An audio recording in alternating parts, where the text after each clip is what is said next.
So I've been asked before to talk more about money.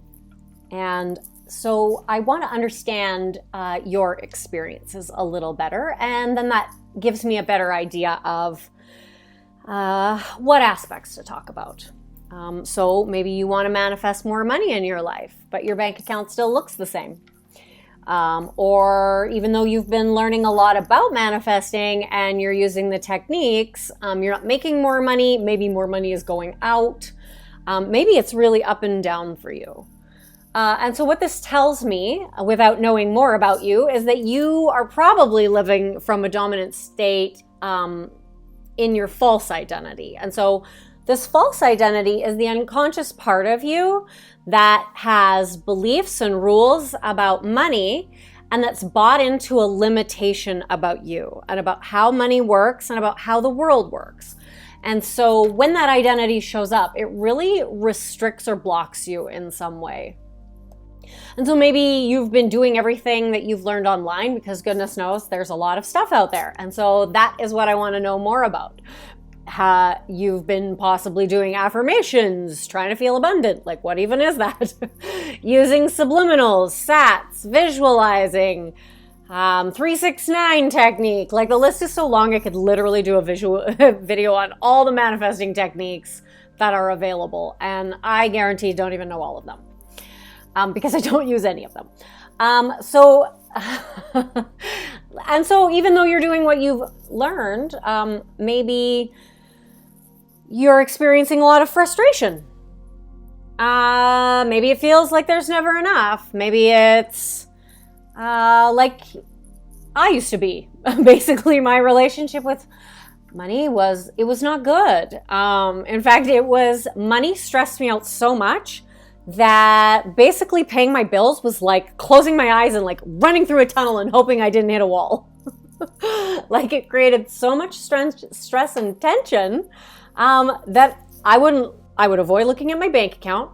I wouldn't open the bills, and I would just sort of like throw money at things. Like, I would just like send a check when we used to write checks, or I would just get online. I would try really hard not to look at the balance and then just like pay an amount without looking at the bill. Which that is not a good relationship with money. And so, and I did the affirmations. I had a book where I wrote, like, I make a certain amount of money over, like, I have pages and pages and pages and pages. And the funny thing is that now I make that amount of money, but it's not because I wrote it in a book. It's because I really learned about money energy and not only learned about it, but learned how to apply it. And so I don't know what other things are there. Maybe you've been doing millionaire meditations. Maybe you have been, maybe you have a vision board. I mean, all of these things can be valid, but the energy underneath them is the most important. So, if any of these things are you, don't worry. There is a way out. I've absolutely been there and I've absolutely done this. And this is absolutely about your energy. And I will be releasing something in 2024 to make this a little more available to everybody.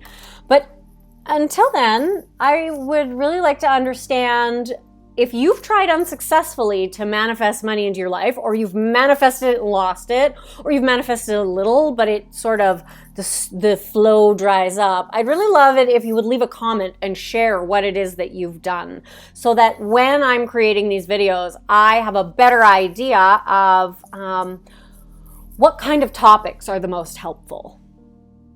All right, so until next time, live like you can't fail.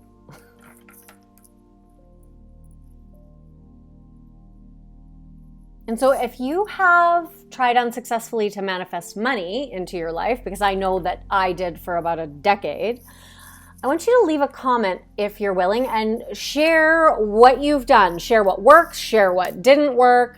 Any of the things I've listed, if your banking is as big a mess as mine was, and that'll give me an idea of what aspects are the most helpful to talk about. so that I can create content to help you live like you can't fail.